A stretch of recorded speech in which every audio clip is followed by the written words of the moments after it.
Muy buenas tardes, bienvenidos, transmitiendo desde la ciudad de Guadalajara para el mundo, su programa favorito, Conversaciones sobre Terapia Sistémica.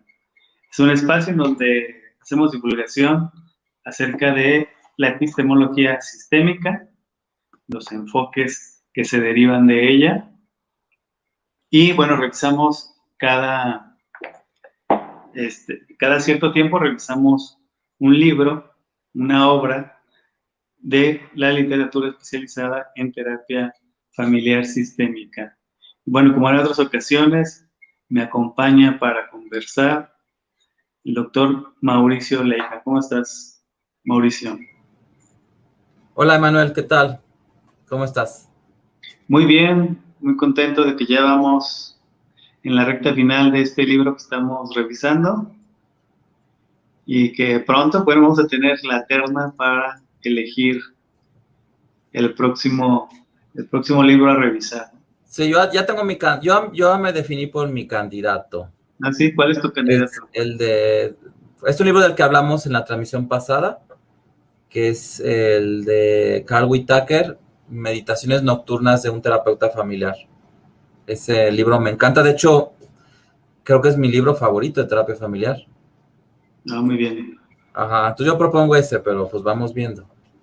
Ok, pues invitamos a las personas que siguen esta transmisión para que ellos también puedan nominar a la obra que les gustaría revisar. Hay que recordar que las conversaciones las construimos entre todos, es decir, pueden participar eh, por medio de los comentarios en Facebook y en YouTube. Y bueno, también incluso podrían, si alguien está interesado en aparecer en cámara, también puede pedirnos el enlace para que pueda participar en estas conversaciones. Ah, sí, sí, sí. Esto es un foro abierto a la opinión, la crítica, el debate, el análisis. También bienvenidos los detractores, opositores, todos son bienvenidos. Muy bien. Vi un mensaje en la semana, porque subí uno de los videos, Ajá. sobre todo este, hablábamos del enfoque estructural, porque no va, donde lo subo en mi blog no voy al día, voy un poco atrás. Ah, ujú. Y un comentario que leí decía, me gusta escucharlo, pero ay, cómo divagan. O sea, le pareció que no entrábamos al tema de Ajá. manera directa. Sí. Bueno, fíjate que en mi experiencia como alumno, Sí, yo sí valoro mucho cuando el maestro divaga, porque lo demás ya está en el texto, ¿no?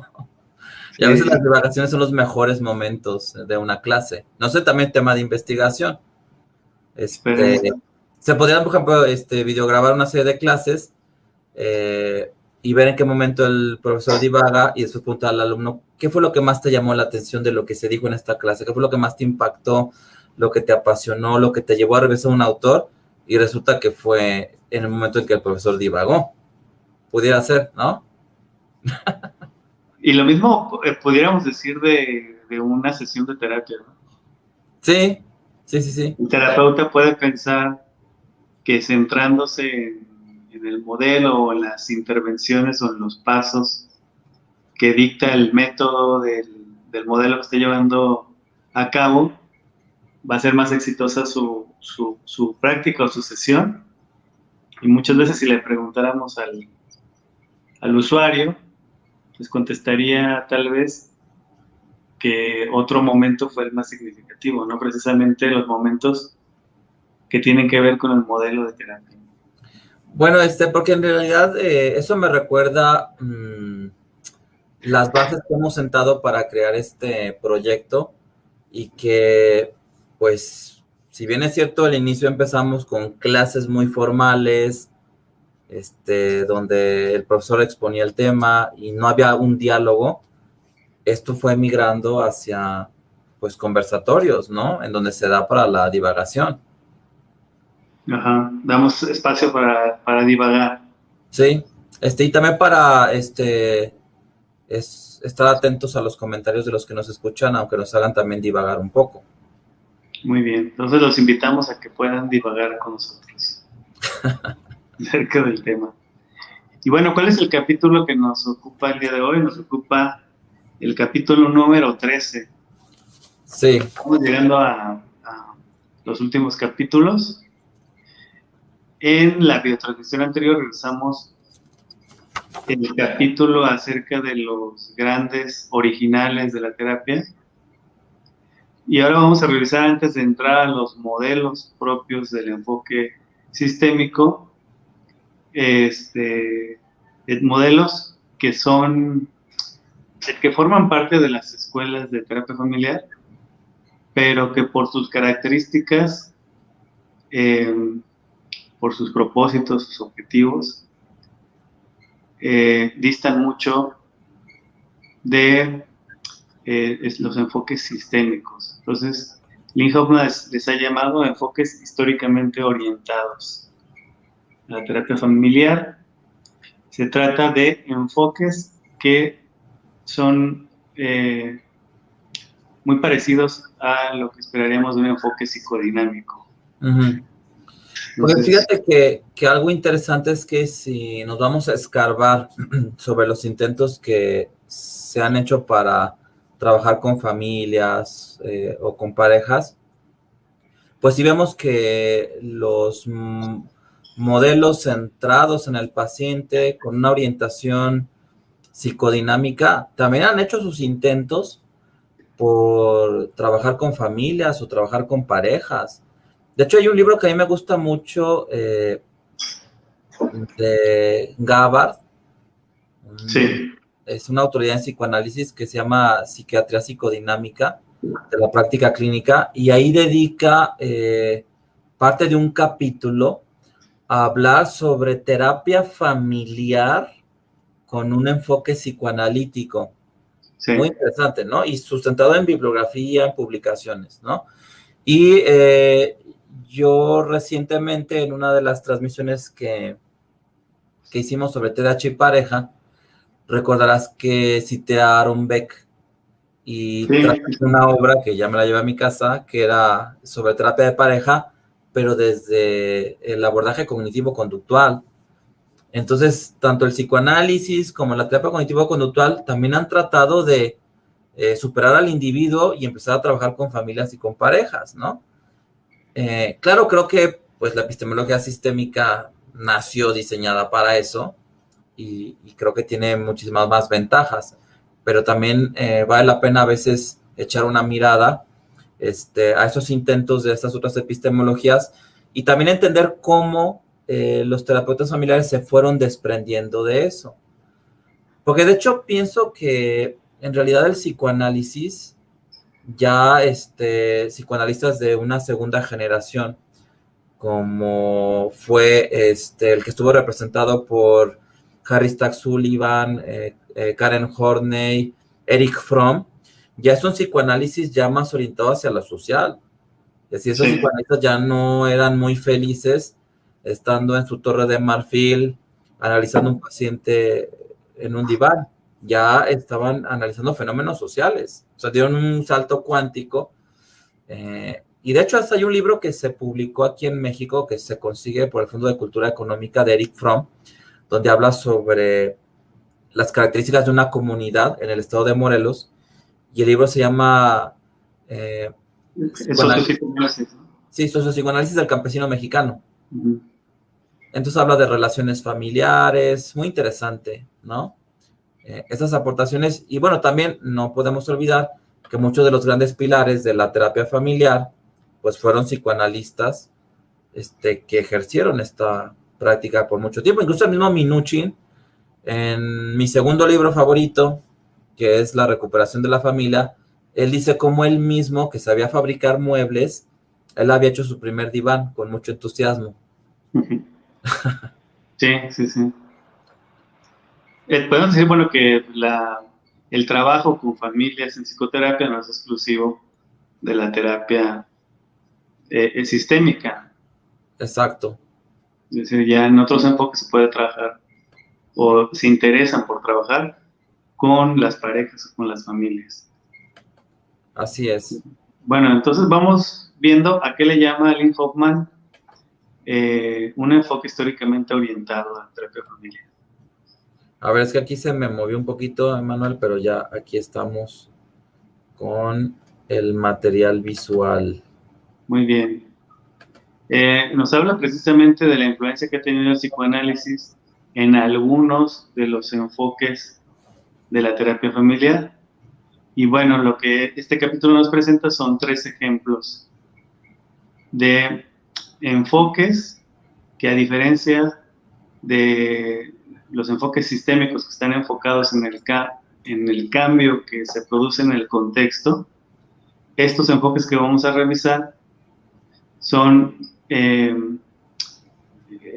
centrados en el florecimiento del individuo. Es decir, se hace un trabajo a nivel familiar, pero con el objetivo de que el individuo crezca o florezca dentro de su contexto familiar, ¿no?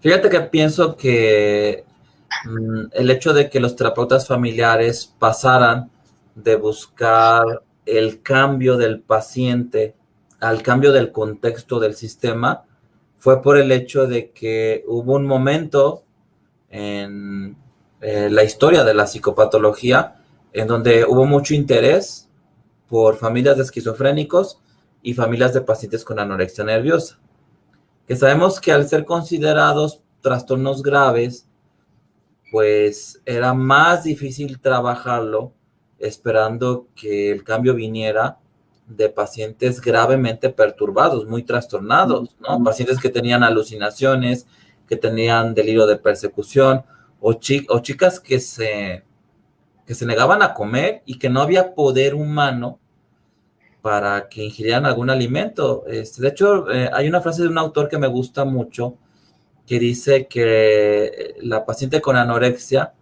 se enfrasca en una lucha cuerpo a cuerpo contra ella misma hasta que logra vencer el hambre y orgullosa exhibe su victoria en carne propia. Eso es muy interesante. Es decir, ir contra eso directamente de manera frontal, pues es casi pelear una batalla perdida, ¿no? Y creo que el tratar de ayudar a estos pacientes tan perturbados llevó a los especialistas a trabajar con el sistema completo y generar cambios en el contexto que de manera indirecta promovían la mejoría del paciente. Muy bien. Y bueno, estas dos miradas o estas dos formas de entender lo que se hace en psicoterapia, pues reflejan una polémica que hasta la fecha se mantiene, ¿no? Y que se ve cristalizada en la pregunta de qué es lo que realmente es importante en la psicoterapia. El crecimiento de los individuos, el crecimiento de la persona, o solamente ayudarle con hacer un cambio en su contexto. ¿Sí? Entonces, hay todavía polémica. Yo veo mucha polémica todavía. Bueno, es que en realidad si se le planteara al paciente o si le quieres llamar cliente o usuario de un servicio, lo más seguro es que no podría contestar la pregunta. Creo que esas preguntas se va contestando ya en el proceso con mucho peso, mucha carga hacia la epistemología del terapeuta. Sí, realmente, como lo han señalado muchos autores, algunos que ya hemos revisado aquí, el paciente llega a la terapia sin tener una idea clara de cuál es su meta, cuál es su objetivo, qué desea obtener del proceso de terapia. Sí, definitivamente. Si Steve DeShazer habla sobre eso, entonces realmente, aun si se le preguntara, pues el usuario diría, pues no sé. Le costaría trabajo, sí, poderla definir.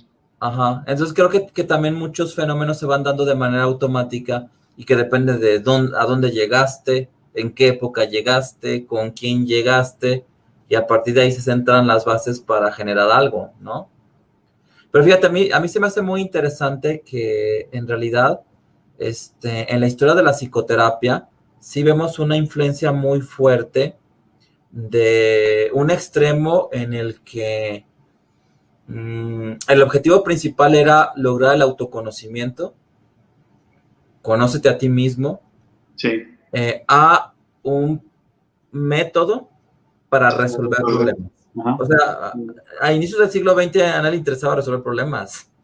Lo que le interesaba es explorar el inconsciente, conocer tus motivaciones ocultas, entender tus sueños, entender cosas que fueron construyendo tu personalidad desde que eras niño.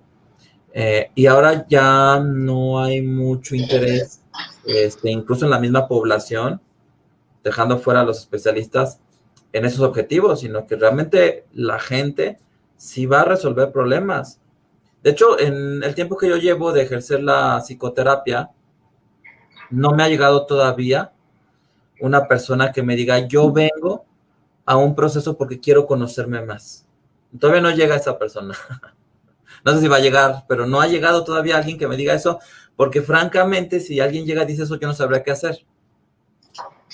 Ajá, Yo sí. digo, no, tráeme un problema, tráeme un problema. Si no me das un problema, me inactivas. Yo necesito problemas. Ajá, sí. Y creo que también las personas estamos acostumbradas a pensar en términos de resolver un problema cuando vamos a la consulta terapéutica. Uh-huh. Y creo que también hay una polémica es muy importante acerca de qué enfoque es más humano o más humanista.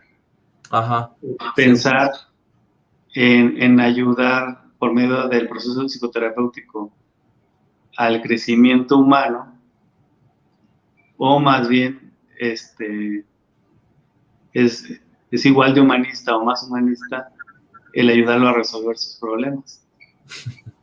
Sí.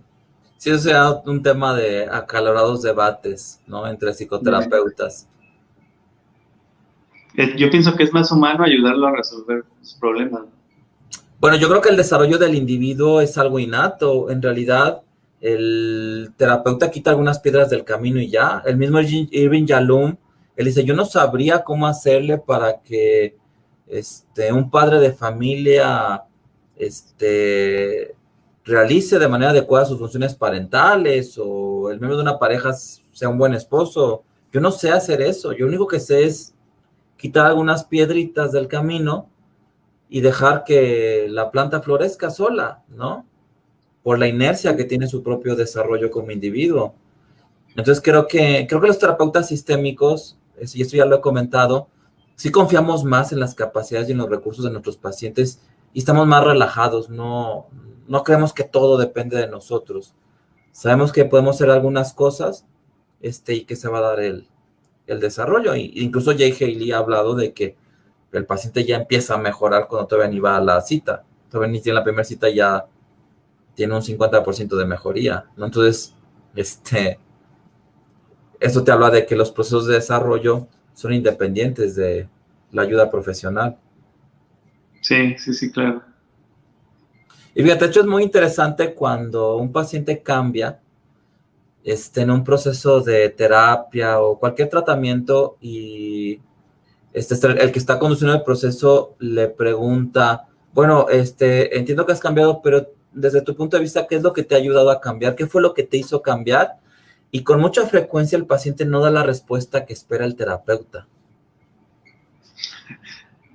¿Cuál es la respuesta que espera el terapeuta? Me acuerdo una vez, creo que tú estabas, ya tendrá como unos 6 años, Ajá. Una familia que íbamos como en la sesión 8 o 9, que habían tenido cambios en la terapia, y Sí. no me acuerdo quién les preguntó, a lo mejor fui yo, de que a qué atribuían el cambio, y ellos dijeron que lo atribuían a que la semana pasada habían hablado con un sacerdote y que les había ayudado mucho lo que platicaron con él. Y claro, el terapeuta tiene que estar dispuesto a apoyar eso, ¿no? No tienes que esperar de que no, es gracias a la terapia familiar, muchas gracias. Pues no. Yo generalmente cambio esa pregunta por ¿qué te ha ayudado a hacer estos cambios o qué cambios han ocurrido a partir del tiempo que tienes viniendo a terapia? O sea, no buscar presuponer, no presuponer que la terapia es la que está generando el cambio, sí. sino que han ocurrido cosas en el tiempo en que estás viniendo a terapia. De hecho, incluso el terapeuta podría tomar hasta una postura opuesta, decir, ¿no será que yo estoy estorbando un poco y que a lo mejor sería bueno ya ir espaciando las citas y dejarte que la misma inercia del cambio te vaya llevando a alcanzar nuevas metas? Creo que el terapeuta tiene que aceptar que no es tan necesario y saberse salir del ruedo en el momento correcto, porque en estos enfoques orientados hacia los aspectos psicodinámicos, pues son tratamientos interminables de muchas sesiones. Yo recuerdo, no recuerdo si ya lo comenté una vez, pero una colega que estaba en psicoanálisis, ella celebraba el aniversario de la terapia y entonces llevaba un pastel, ¿no? Cada vez que era un aniversario. Así, ya voy a cumplir 11 años en terapia, ¿no? Entonces me toca llevar pastel a la sesión. Sí, definitivamente. Muy bien, pues bueno, vamos a hablar de tres grandes personajes que en sus enfoques está la influencia del psicoanálisis muy, muy latente. Uh-huh. Y bueno, el primero es Murray Bowen, que ya hemos hablado de él. Incluso destinamos un capítulo para hablar de su enfoque. Y bueno, lo que vamos a hacer ahora es revisar los presupuestos básicos de su enfoque, ¿no? Como bien lo hemos mencionado, pues su modelo de trabajo está enfocado en el crecimiento más que en los síntomas. Entonces, para él no es importante centrarse en los problemas, ni en resolver los problemas, sino más bien revisar cómo la persona puede emprender un viaje de crecimiento a partir del asesoramiento o de la terapia. Otro punto importante es que concibe la enfermedad emocional como una dificultad para separarse de la familia nuclear. Entonces, lo que hace el terapeuta es revisar en dónde se ha atorado y revisa hasta la tercera generación para ver en dónde se han atorado en la cuestión de la separación. Por eso revisa las pautas del pasado que pasan de generación en generación, y por eso un instrumento que él utilizaba mucho y que volvió muy popular al grado de volverlo como un instrumento clave de la terapia familiar o la terapia sistémica, es el genograma. Entonces, mediante el genograma revisaba junto con el paciente sus antepasados, las relaciones o las estructuras que formaban las familias de abuelos y de padres, y a partir de ahí comenzaba a hacer ese trabajo de emancipación o de separación de la familia. Y bueno, aquí nos menciona que el terapeuta privilegia la enseñanza individual, es decir, aunque sea terapia familiar, y su visión era todo el sistema familiar de 3 generaciones, en las sesiones intervenía a veces de manera individual, es decir, podría hacer varias sesiones con cada uno de los miembros de la familia antes de tener una sesión conjunta. Privilegia también los procesos largos y bueno, el objetivo es la autonomía del self, como bien lo mencionaba él, o que la persona se volviera independiente del núcleo familiar. Sus técnicas eran bloquear los triángulos y también trabajaba con inversiones. Esto es muy curioso porque estas técnicas son técnicas que también las utiliza el enfoque estratégico.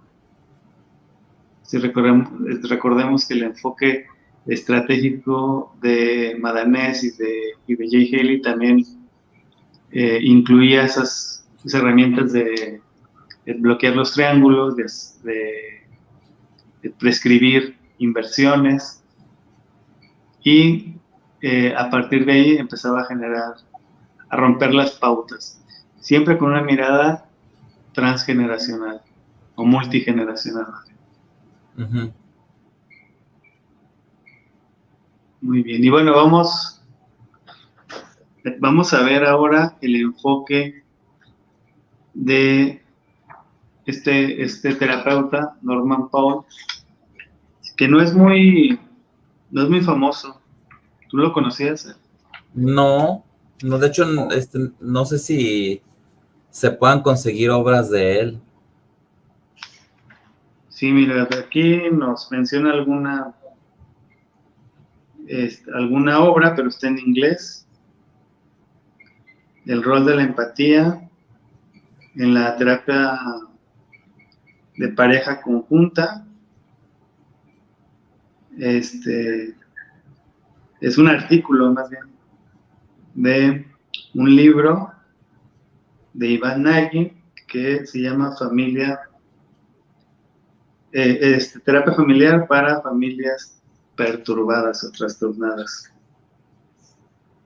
Es un artículo. ¿Cuál es su enfoque? ¿Cuál es el enfoque que propone este terapeuta? Es un enfoque basado en la teoría de la represión. Entonces, él mencionaba que lo que el terapeuta tenía que hacer es provocar una catarsis en los miembros de la familia. Sí, hacerlos que generaran esa catarsis en la sesión, y a partir de ahí los síntomas iban a perder fuerza. Pues es incluso regresar al siglo XIX, cuando Sí. antes, incluso una psicoterapia pre-psicoanalítica, ¿no? Cuando se le daba mucho peso a la catarsis como un método incluso para aliviar los síntomas de histeria. Y que creo que eso permeó en otras técnicas más elaboradas como la generación de intensidad o incluso la escenificación, donde sí se vale que la familia dance y exprese los conflictos, pero con la dirección del terapeuta. Sí. La hipótesis en que se basa este autor es en que en algún momento de su historia, de su desarrollo, la familia se quedó atorada en algo que para ellos resultó traumático, para la mayoría de los miembros de la familia resultó traumático. Entonces, lo que tiene que hacer el terapeuta es ir al pasado para descubrir cuál es esa situación traumática y llevarla al presente mediante una catarsis. Y una vez que ya la catarsis se da, pues ya todo queda en paz y los miembros de la familia comienzan a solucionar sus dificultades. Uh-huh. Como bien lo mencionas, una estrategia sistémica que está basada también en esta idea de ir al pasado para recuperar las pautas problemáticas es la escultura familiar. Es la escultura familiar que la propone Virginia Satir y Peggy Papp, y de lo que se trata es de hacer como una especie de psicodrama o de sociodrama con los miembros de la familia. Entonces los miembros de la familia representan roles, posturas, actitudes, conductas, mediante una escultura para después romper las pautas de esa coreografía, ¿no?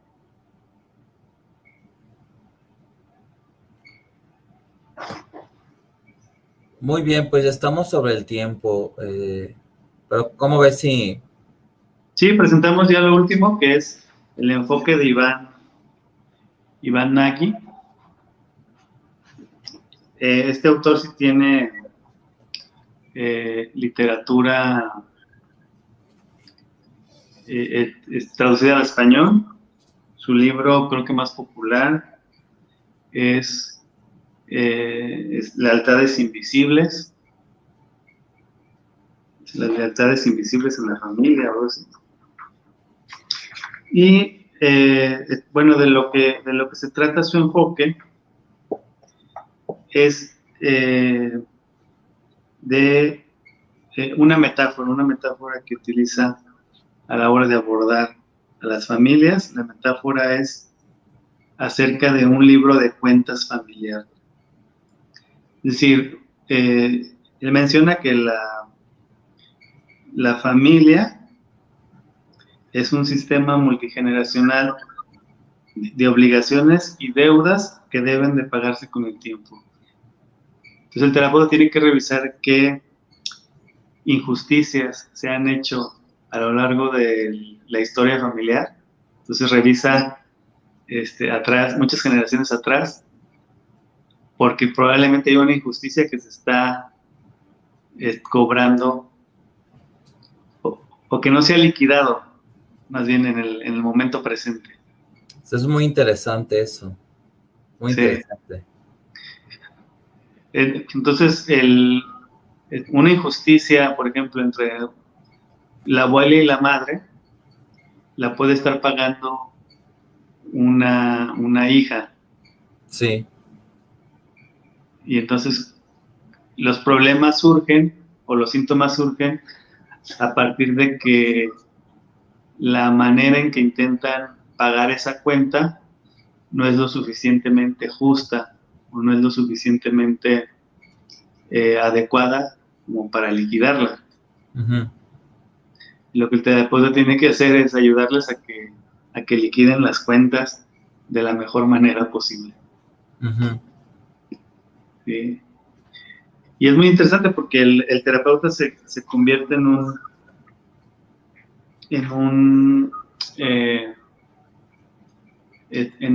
cómplice de la familia para llevarlos a que revisen ese libro de cuentas.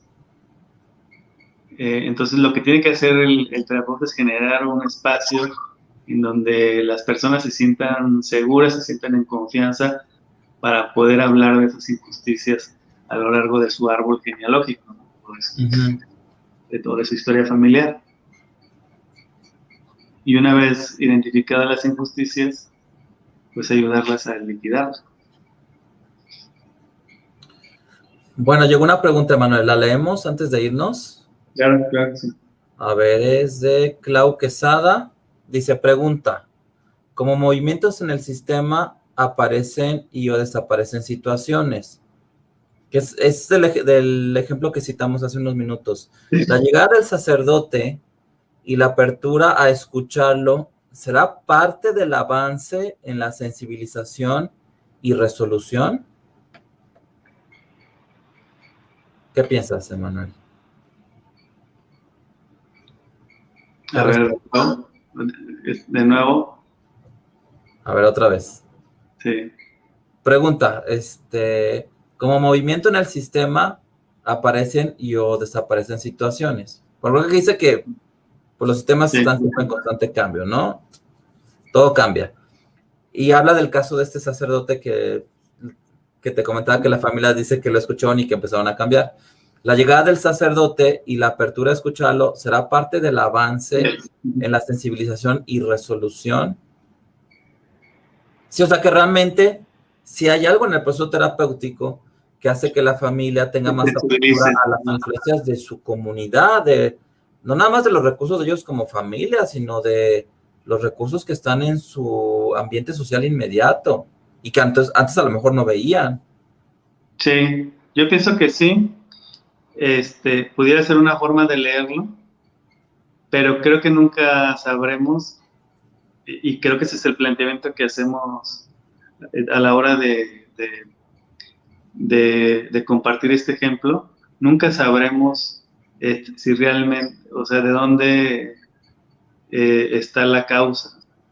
Sí, creo que el terapeuta familiar tiene que aprender a ejercer su práctica renunciando a tratar de llegar a este conocimiento. No, sí. Eso no te puede perturbar. Creo que a los otros terapeutas de otras epistemologías prefieren creer que son ellos, cuando quizá no lo son. Sí. Porque realmente no podrías observar todo el cuadro para poder explicar por qué se dio un movimiento. Y bueno, hay algunos terapeutas que van más allá. El caso específico de Jay Haley es él, lo que sugiere en este tipo de casos sería darle el crédito a la familia. Claro. Porque eso contribuiría a que ellos pudieran aumentar su agencia personal. Y cuando no haya cambios, no culpes a la familia, cúlpate a ti. Ajá. Porque tú eres el responsable en un enfoque estratégico, tú eres el responsable del cambio. Uh-huh. Tú eres el líder del cambio. Entonces es una postura también radical, pero que explica un poco desde dónde estamos viendo ese dilema. Sí, ya había yo comentado en una transmisión de que el terapeuta sistémico no es un terapeuta que le guste colgarse medallitas, ¿no? Y que de hecho ante el fracaso de un tratamiento, pues más bien hasta se culpa de haberlo generado, ¿no? Y se quita de en medio. Sí. Pero de hecho, vamos a hablar algo de eso ya al final, en los capítulos finales, cuando habla sobre esos como sinsabores de la práctica de la terapia familiar y la necesidad de estar como en un grupo que te retroalimentes, donde puedas platicar de casos, porque las familias se van, no sabes qué pasó, no sabes qué valor tuvo lo que hiciste, ¿no? Y tú te quedas con lo que viste en el ruedo. Sí, definitivamente. Bueno, pues nos vamos, Emanuel. Bueno, nos vamos, les agradecemos a todos los que han seguido esta transmisión, los que nos van a seguir y los que siguen aportando con sus comentarios, sus preguntas y sus likes. Bueno, creo que no recibimos likes, ¿no? No sé, a mí no, aquí en esta plataforma no los leo, nada más leo los comentarios, pero ya si nos metemos en las redes sociales, pues ya vemos si le pusieron like o no, pero aquí no, a través de StreamYard no puedo contabilizar los likes. Ah, muy bien. Pero también pueden poner dislike, creo que también nos sirven, Lo importante es que hay interacción. Sí, claro. Sí, que hay interacción. Bueno, pues nos vemos el siguiente miércoles. Nos vemos. Bye.